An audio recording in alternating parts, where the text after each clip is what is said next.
Bonjour et bienvenue sur Imosphère. Aujourd'hui, on va encore parler d'immobilier d'entreprise, de bureaux, de commerce, de locaux d'activité. Pour en parler, mon invité, c'est Daniel Cormier, président de Orpi Entreprises. Bonjour Daniel Cormier. Bonjour. Pourriez-vous présenter en quelques mots votre activité? Alors, si vous voulez, tout d'abord, il faut savoir qu'Orpi Entreprises, si vous voulez, est une filiale d'Orpi. Orpi qui aujourd'hui est le premier réseau immobilier en France avec 1300 points de vente. Et dans Orpi qui est spécialisé en transactions d'immobilier d'habitation, certains de nos confrères pratiquaient en plus de l'immobilier traditionnel, l'immobilier de gestion, le syndic et l'immobilier d'entreprise. Donc en 2001, certains confrères ont souhaité créer un groupement particulier spécialisé dans cette activité-là. Donc ça a été créé en 2001 et aujourd'hui nous sommes 24 points de vente répartis un peu partout en France, 5 en région parisienne et 3 en région lyonnaise. Et ces points de vente s'appuient sur les 1300 agences Orpi traditionnelles. Si nos clients nous confient un bien qui n'est pas proche d'un de nos adhérents, on peut à ce moment-là demander aux Orpi de nous aider sous contrôle effectivement de notre activité puisque nous sommes les spécialistes en immobilier d'entreprise et de commerce. D'accord. Vous souhaitez vous développer dans d'autres régions qu'actuellement ou vous renforcer sur certaines grandes villes de province Alors, si vous voulez, nous ne sommes pas, nous, concurrents directs des gros groupes de transactions en immobilier d'entreprise. Nous sommes plus, implantés sur des villes de moyenne importance. Si vous voulez, je peux prendre l'exemple de Nevers ou de Chalon-sur-Saône. Ce sont des agglomérations, des communes d'agglomération d'environ 100 000 habitants, où là, effectivement, les gros groupes type CBRE, Altis Real sont loin de leur base. Donc nous pouvons intervenir dans ces secteurs-là, puisque nous avons des adhérents. Et dans notre développement, nous souhaitons nous développer sur ces agglomérations-là, de 80 à 150 000 habitants. D'accord. En région parisienne également, en région lyonnaise également, mais là, si vous voulez, ça nécessite une structure beaucoup plus importante, alors que dans des agglomérations de 100 000 habitants, une agence traditionnelle peut travailler avec 2-3 personnes. Quels sont vos clients aujourd'hui ? Alors nos clients sont les clients traditionnels dans cette activité-là, c'est-à-dire que ce sont les chefs d'entreprise, de PME, les artisans, ce sont également les grands comptes, puisque nous travaillons aussi beaucoup avec les grands comptes, qui ont de temps en temps un souci, si vous voulez, sur des grandes agglomérations, ils n'ont pas de souci pour trouver des produits ou vendre des produits. Par contre, ce que je vous disais tout à l'heure, sur des villes de moyenne importance, ils ont plus de problèmes lorsqu'ils veulent restructurer une friche industrielle. À ce moment-là, ils font appel à nous. Donc les grands comptes et les chefs d'entreprise locaux, régionaux qui font appel à nous assez souvent. Alors depuis la crise des subprimes et aujourd'hui la crise financière, que pensez-vous du marché d'entreprise, aussi bien à Paris, en Ile-de-France qu'en province? Quelle est la tendance d'après vos agences?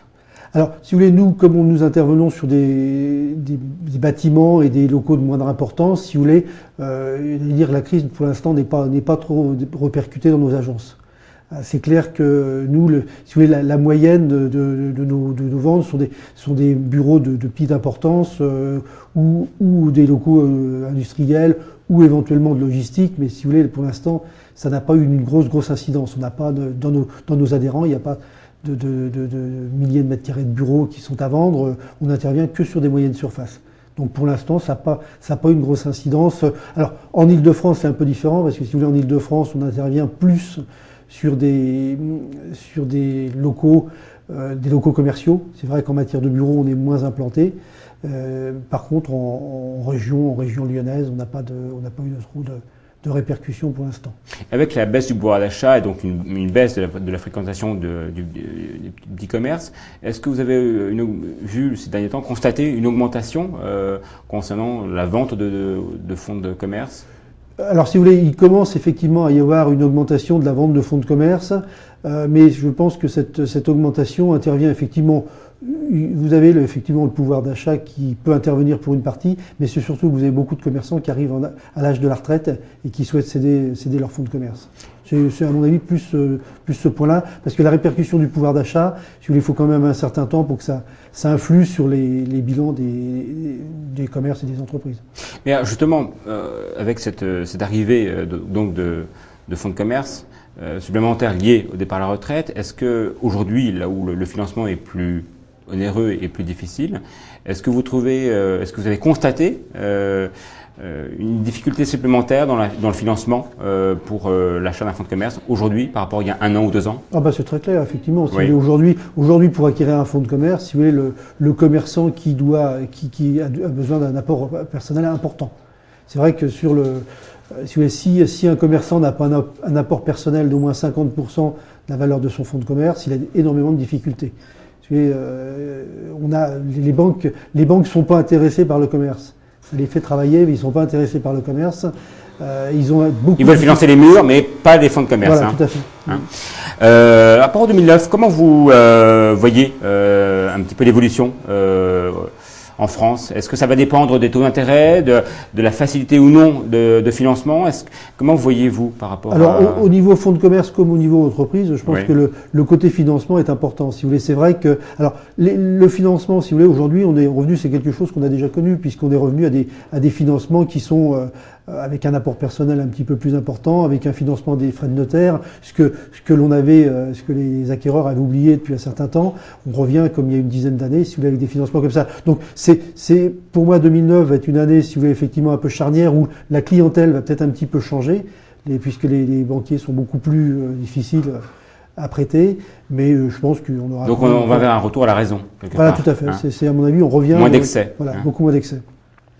Malgré la crise, donc vous souhaitez vous développer. Vous avez des zones géographiques actuellement ciblées ou pas encore? Alors oui, bien sûr, on a un plan de développement, si vous voulez, sur l'année 2009. Comme je vous disais tout à l'heure, c'est essentiellement sur les zones entre 80 et 150 000 habitants et quelques points de vente sur l'Île-de-France et éventuellement région lyonnaise. On est déjà pas mal implanté, mais c'est essentiellement sur les villes d'une centaine de milliers d'habitants. D'accord. Est-ce que parfois vous travaillez dans l'immobilier d'entreprise, bien sûr, en co-exclusivité avec d'autres conseils, ou ça vous arrive pour des dossiers, des gros dossiers ou... Oui, bien sûr, ça nous arrive. Si vous voulez, dans ce métier-là, il y a une déontologie qui fait qu'il n'y a aucun problème avec nos confrères. On a sur Lyon, on a un adhérent qui travaille bien avec les groupes immobiliers importants, sur d'autres régions aussi. Bon, moi, je prends le cas de notre confrère de Nevers qui a un groupe Nevers était plutôt traité par la région dijonnaise. Dijon-Nevers, ça fait 2 heures de route aller, 2 heures de route retour. Donc aujourd'hui, les confrères lui transmettent des mandats de vente sans aucun problème, comme dans la région Bourgogne, orléanaise, il n'y a aucun problème.